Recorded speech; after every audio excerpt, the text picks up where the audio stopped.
It's always a pleasure for me to sit down and talk with our next guest, who happens to be an author. As you know, I love reading. And Neville Johnston is with me, an author who has a new book out. Let's talk to him and find out about The Naked and the Damned. Yes. Whoa, is this a mystery? It is a mystery. It falls within three main genres. Yes. Number one, there's the historical, because it goes back to to about 6 years between 1916 and 1922. Okay. And which are very exciting times. I'll talk about that in a minute if we get there. And it also is a thriller. And also there's a very romantic story behind it. So Neville, is this going to keep me up at night? I'm thinking about the thriller and then the mystery end of it. Is it like, am I going to like... I leave that for my reader to decide. I don't want to be ostentatious about it, but okay. I'm hoping that it would... keep me up and keep me reading. And keep you reading. And keep me reading. That's my hope. Okay, but it's not going to scare me. No. Oh, no, okay. Well, that's what I was getting at. I didn't know whether or not it'd give me nightmares if I, No, it's not a horror. Oh, okay, story. Okay. It's a thriller, though. It's a thriller. Okay. Yes. And tell us about the storyline. Tell us a little bit about it. So this is a standalone sequel. Okay. Following up on my second novel, which, as you know, is Road to Oblivion. Mm-hmm. And that story had ended with Marie Courvoisier escaping from the Palais de Justice, and she had been condemned to die by a firing squad.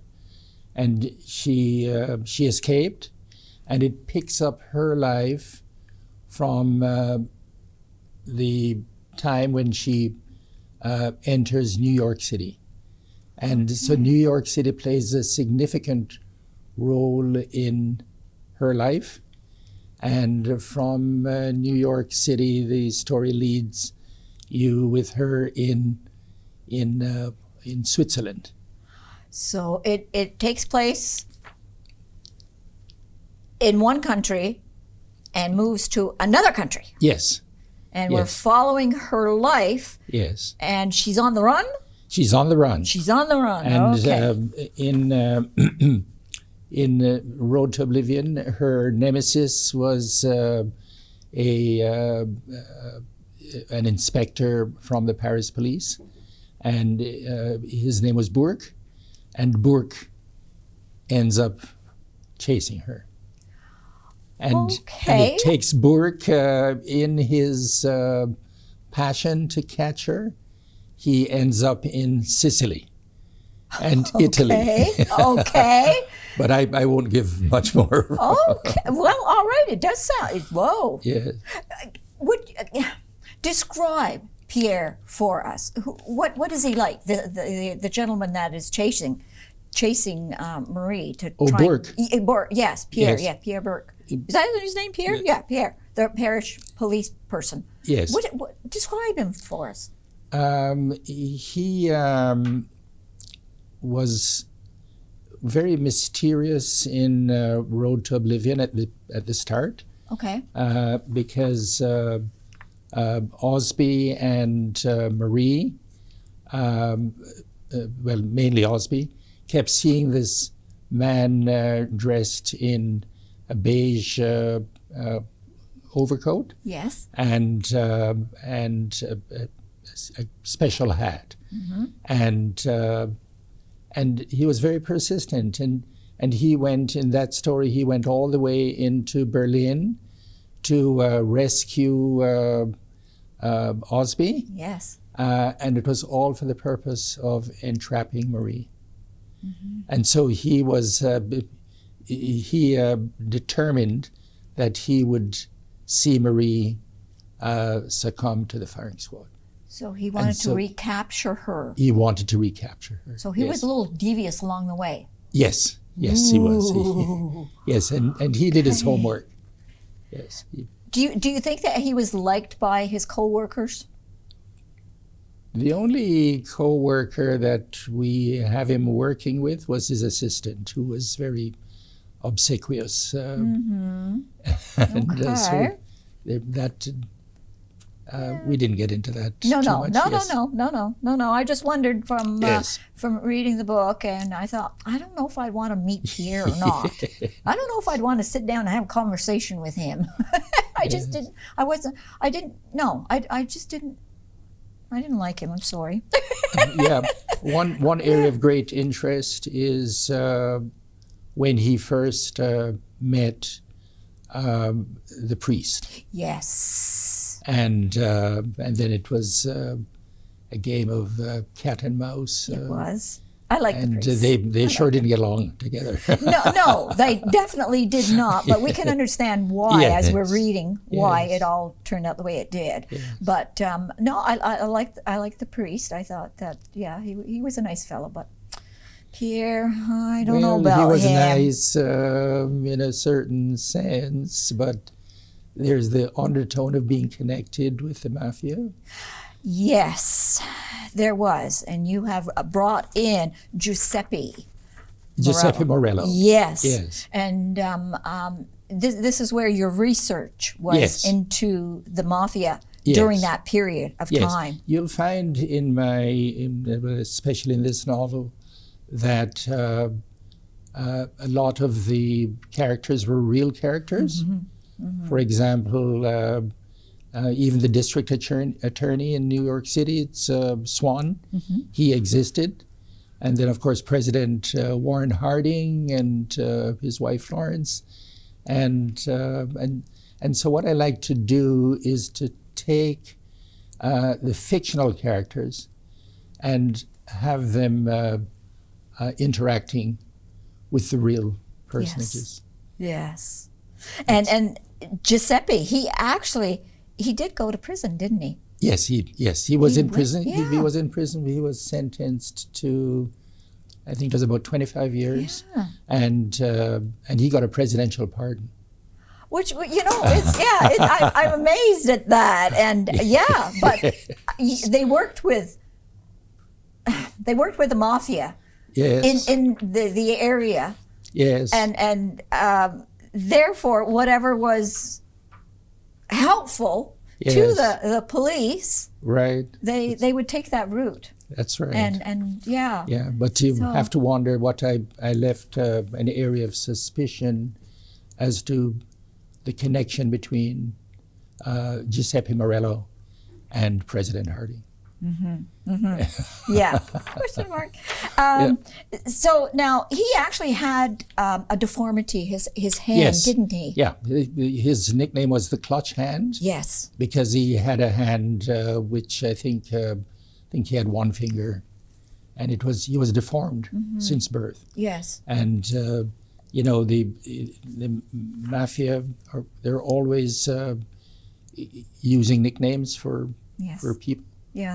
For members of the mafia. You're right. Yes. And so his name was the Clutch Hand. the clutch. Yeah. Yes. Yeah. They also call him the boss of all bosses.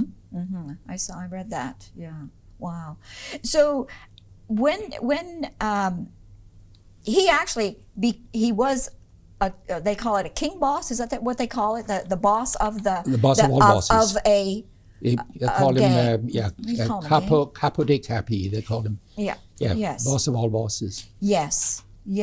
So I mean, to read about him too was quite interesting, Yes. and how you intertwined Marie. Yes. Yes, and how it followed. Like I love the way you had written it and how it followed. It flowed, and because I thought, all right, he's mafia. He's in prison. What's this got to do with Marie? But it does. It meshes as time goes on. Yes.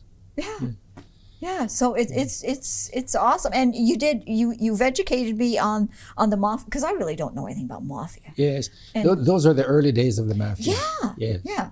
Yeah. Totally different now. But I Yes. mean, at that time. But this was the exciting thing about that period of time. Yeah. because you had so many major world events and events in the lives of people in the United States and in New York City. You know, you had the World War being waged, the Great War being waged in Europe, and the United States didn't enter that war until 1917. And then, of course, when they entered the war, it resulted in a shortage of men in the United States. Yes. Right? Yes. And then and also a shortage of nurses. And during this shortage of nurses, the Spanish flu pandemic hit worldwide. And as I mentioned in the book, there were approximately 50 million people died worldwide.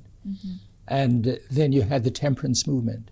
And then you had prohibition. Yes. And then you had the entry of the jazz age with all the music and the special dances, the Charleston, etc. Yes. And then you moved into the roaring, there's also another important aspect, the liberation of the suffrage of women. Of course.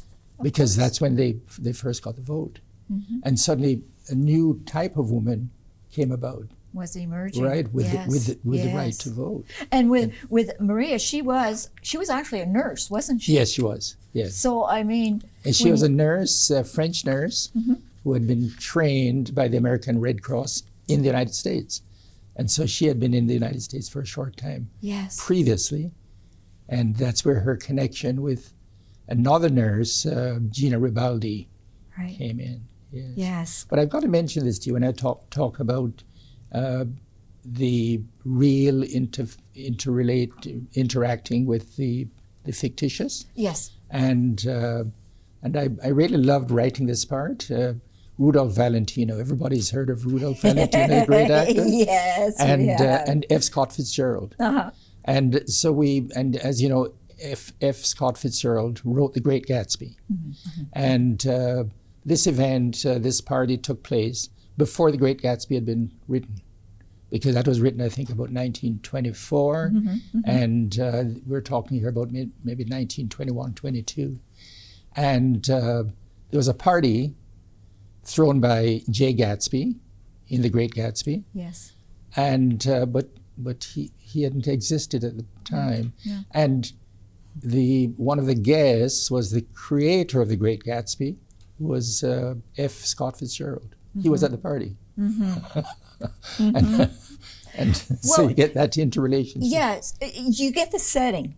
You understand what was happening Yes. in other people's lives other than Marie and the priest. That's right. And Giuseppe. There was That's other right. things that were happening. Yes. But this all, with them, they were all at the party together. That's Marie and the priest and Gina and Rudolph Valentino. Yes. And that was important because it showed the type of life that the priest wanted to live. Yes. That yes. This meant a lot to him, this kind of interaction. It did, and it showed, and he liked the fine life. Yes. Especially dining. That's when right. They were in the restaurant. Dining And chauffeur-driven in the Studebaker. Yes. But no, and poor Maria, she just didn't understand. She just didn't get it until time went on. She questioned. Yeah, she but kept she didn't questioning. know. That's right. But she questioned. And she got blinded by her eventual love for the priest. Yeah. That she tended to overlook any faults. Yes. Well, love. Love Yes, will do that, won't that's it? right. They say love is blind, right? There you go. There you go. So where can people actually purchase this book? Okay, it's available on Amazon.ca or Amazon.com. And it's not... the other books are available at Dreamweaver, but they don't have it at this time. If anybody lives in Brockville or vicinity and is willing to pick up a copy at my home, Yes. then they can just call me. Telephone number is? 613-342-0242. Because Christmas is coming, or and email. those would be awesome. Or email me at nevillejohnston.com. Awesome. Yes. There. Well, I want Great. to thank you very much for having me. Oh no! Hey, it's my pleasure. I'm the one that's very fortunate here to read your material and to talk to you about it. Is a thrill for me. It is. You know, is. it gives me a lot of satisfaction to know that somebody has read one of my books and enjoys it. Well, we have. So, are you working on another one? Yes, I have finished another, which is of a more local background. Okay. It's a novel which is based on the true event of the duel in Perth, the last duel. Okay. But there's been a lot written about it. Yes. But this is an actual novel based on that story. That would be awesome. That would be awesome because And definitely I'm hoping to release that next year. next year. And yes. Okay, And then I'm 2023. I've started another, which is called Thrice Slain the Dragon. It's a funny. When do you sleep? Do you sleep Oh, at I all? sleep. I get full night's sleep. Yeah. I just have to be organized in the daytime. That's all. And you're And organized. thanks to Jerry. She protects Jerry. my privacy. So you can write. That's Yes. awesome. That's great. Neville, it is an absolute pleasure to have talked to you today. And, people won't be disappointed when they read this book. Well, thank you very much, You're Doreen. very, very Thanks. welcome. And I wish you a Merry Christmas. Thank you. And all my readers and other audience, Merry Christmas. And Merry Christmas to you and Jerry, and all the best for the new year. Thank you. And I can't believe you got another book already. I can't believe it. But yes, I should have known, right? I should have known. I keep saying that I wish my readers would enjoy each book. They'd get as much enjoyment out of reading one book as I have had in writing it. Oh, I'm Because sure I you do. absolutely love the pursuit. Good for you. Thank Good for you. you. And thank you.